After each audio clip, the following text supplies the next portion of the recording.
13 WMAZ Morning starts now. It is quite the windy morning out there, but also finally cool outside. I'll have all the details for you coming up.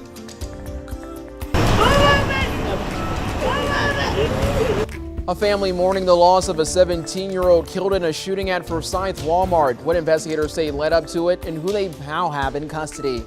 A new year means new leadership in one Central Georgia city. What one city will get and when they'll get that new mayor. Well, good Monday morning. You're taking a live look over a beautiful downtown Macon. The time is now 6:31 a.m. on this January the 3rd. Thank you so much for continuing to stay with us. I'm Wanye Reese. If you're going outside this morning, you're definitely going to want to put on a hat and a jacket because, Courtney, it is windy out there. That's right. Yeah, and windy and cold. Thanks to how windy it is out there, it's feeling a lot like the low 30s in a lot of spots.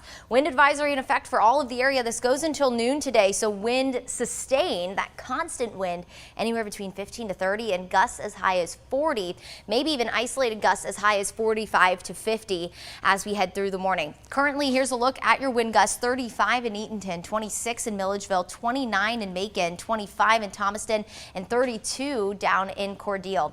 When it comes to that sustained wind, anywhere between, it looks like 15 to 20 miles per hour. A lot of you probably woke up to the sound of wind this morning. And again, it is going to stay quite breezy all day long, but that wind advisory, that will stay in effect until noon today. I don't know who put this Christmas tree on top of the BB&T, but you did a good job because that thing's holding up pretty good. I'll tell you, all my lights in the front of my house are toppled over. 41 right now in the city of Macon, but notice, feels more like 32. So you are going to want to bundle up as you head out the door. Area-wide 30s and 40s, upper 30s the further west you go. A lot of us sitting in the low 40s. We're going to stay chilly just about all week long. I'll have those details in my full forecast coming up in just a few minutes. Now, of course, with all of the wind that is just raging this morning across the state, there have been reports of power outages across the area for the start of the day. The roaring winds probably that also woke you up, leading to a very busy morning for road and power crews. Overnight, Georgia 511 reported several road closures across the viewing area because of the trees and limbs down.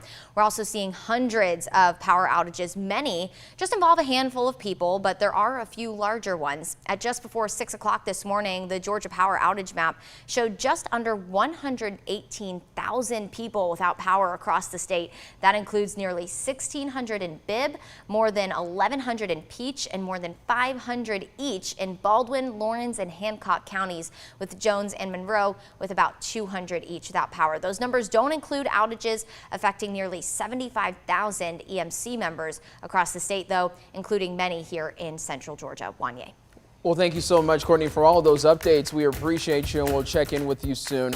Right now, one teen is dead and another in custody after a shooting in the Forsyth Walmart. The Monroe County Sheriff's Office says it started around 6 last night with an argument between 17-year-old Cedric Mayes and 17-year-old Tarmaine Bowden in the store's produce section.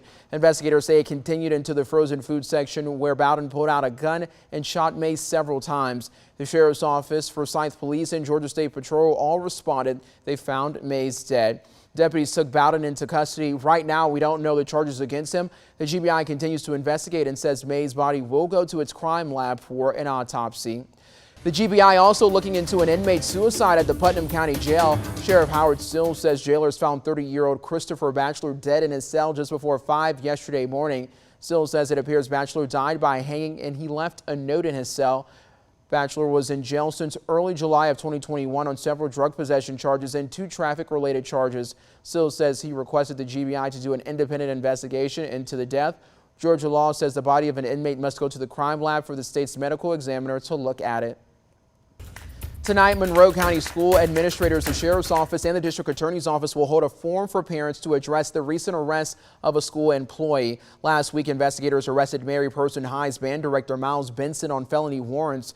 The Sheriff's Office says they got a report of sexually explicit material exchanged between Benson and a teen who was previously his student at the high school. He faces charges of child sexual exploitation and sexual conduct by a person with supervisory authority. Monroe County Schools says Benson is on administrative leave. The forum to go over the investigation happens this evening at 6 at the Monroe County Schools Fine Arts Center. Let's get you to the latest dealing with COVID-19 in schools. The return to school for some kids in Central Georgia will also mean the return of pandemic safety measures. The Baldwin County school system is the latest one to announce that they'll require all students, staff, and visitors to wear face masks inside and on school buses, no matter your vaccination status. The district says the decision comes after updated info on the spread of the Omicron variant, the increase in COVID-19 cases in the county, and the change from moderate to substantial community spread. Students return this Wednesday. Tomorrow, Dublin City Schools' temporary mask mandate will go into effect as kids return to class. The school system says the South Central Health District pushed for the mandate in school settings following the recent surge in COVID-19 cases in Lawrence County and statewide. The order for students and staff will continue until the board revisits it on February the 7th or when the testing positivity rate for the area returns to under 5%. And Dooley County Schools also plans to enforce a mask requirement when class picks up this week. The district says it's because of significant increases in COVID-19 outbreaks during the holiday season. All students, staff, and faculty will need to mask up on buses and in schools. Students come back from winter break tomorrow. Around the state, Atlanta Public Schools will keep classes at home for the first few days back to school. The district announced over the weekend that it will do virtual learning this week. It says the decision came after further review of district and community COVID-19 data. Students will learn virtually starting on tomorrow with plans to return to in-person learning next Monday. All right, let's get you to some more news happening across the state. One of the state's U.S. representatives can no longer get on her personal Twitter page. The social media company says it's banned the personal account of Representative Marjorie Taylor Greene for several violations of the platform's COVID-19 misinformation policy. The ban applies to Greene's personal account, but does not affect her official Twitter account. Tomorrow, you can start renewing your driver's license or car registrations again. The State Department of Driver Services computer system went offline a few days ago and will be unavailable through today. The department looked to upgrade its computer system in hopes of reducing costs and improving system performance. Well, today, the city of Atlanta will welcome its new leader as Mayor-elect Andre Dickens gets sworn in. The ceremony will happen at Georgia Tech's Bobby Dodd Stadium at 1 this afternoon. You can watch it online through the Moving ATL Forward website. Dickens will replace Mayor Keisha Lance Bottoms, who did not seek a second term. Closer to home, a new mayor will take office in the international city. Warner Robins Mayor-elect LaRonda Patrick will be sworn in at a city council meeting this afternoon. Patrick defeated the incumbent Mayor Randy Toms in a runoff election this past November. The mayor-elect says she's been busy during the transition period, meeting new people and also holding meetings with the department heads and staff. Her swearing in is at 5 p.m. and she says that there will be a celebration afterwards at City Hall. Well, the time is now 6:38 a.m. For anybody who's going to be doing anything today, rather via celebration or if you're going outdoors, you are definitely going to want to bundle up because we're in the 40s right now, but that temperature is actually going to drop right as the day progresses. That's right. Yeah, just until right before sunrise, we get our coldest. Wow. So yeah, within the next hour or so, we'll drop another degree or two. It is a very cold morning, but I'm sure a lot of you are probably welcoming that considering we had record-breaking heat to end 2021 and kick off 2022. And I'll show you some of those numbers in a second. What you need to know right now, most importantly, is that we do have a wind advisory for all of the area until noon today. That means wind speeds, so that constant wind, sustained wind, anywhere between 15 to 30 miles per hour, gusts as high as 40. We could even have some isolated gusts as high as 45 to 50. Right now, this is what we're looking at number-wise when it comes to the wind.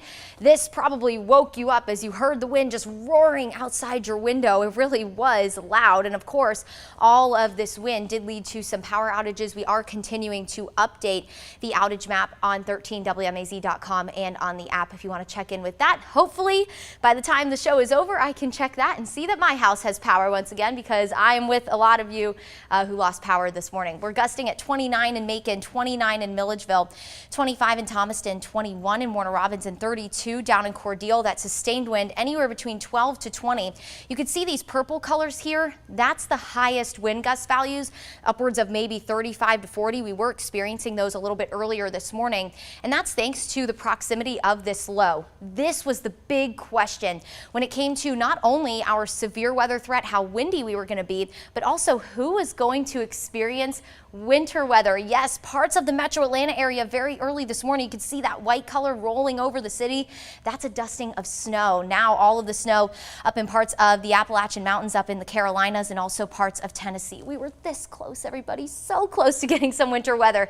But unfortunately, it wasn't our time to see any kind of snow. But we did just start winter, so keep your fingers crossed. In the meantime, because of how close we are to the center of circulation, we're going to stay windy. The closer you get to a center of low pressure, the windier you're going to be. And since we are really, really close to it, that's giving us our very blustery morning. Wind will start to die down through the day, but it's still going to stay breezy just about all day long. So have those coats and also hold on to your hats today. Thankfully, that weather system also, of course, carried with it a cold front that brought us all the rain and storms yesterday. So we will no longer have to deal with record-breaking heat. Take a look at these numbers. 1, 2, 3, 4, 5 days in a row, we broke a record, hitting 83 on December 30th and breaking a record that was almost 100 years old on December 31st. So thankfully, we are saying goodbye to the upper 70s and low 80s and hello to some more seasonable air. You can see we have 30s out there this morning, 37 in Thomaston, 39 in Butler, low 40s along the 75 corridor, 41 in Macon and in Warner Robins. We're at 42 in Gordon and 45 in Sandersville. Of course, with that wind, it does feel several degrees cooler. A lot of us feeling more like the low 30s for the start of the day. So just bundle up as you get ready to head out the door. Today, temperatures will climb into the low 50s, maybe some of us staying in the mid to upper 40s. So some of us might not even make it to 50. Of course, you can subtract a couple degrees from that because of the wind chill through the day. As we head into tomorrow morning, we're waking up in the low 30s. The wind at this point now dying down, thankfully, so it shouldn't feel too much cooler. Some of us might even make it into the upper 20s tomorrow morning. And for the afternoon, we'll head into the low 50s and we'll continue to see a lot of sunshine. Overall, it will be a beautiful and much welcome change after a very warm end to the year. Your 7-day forecast looks like this. Low 50s for the next couple of days with some cold mornings. We'll stay nice and sunny through Wednesday. Cold front moves in late Thursday into Friday morning, offering us a small rain chance, and that'll keep us nice and cool and comfortable through the end of the week and into the start of the weekend. We're back in the mid 60s by Sunday.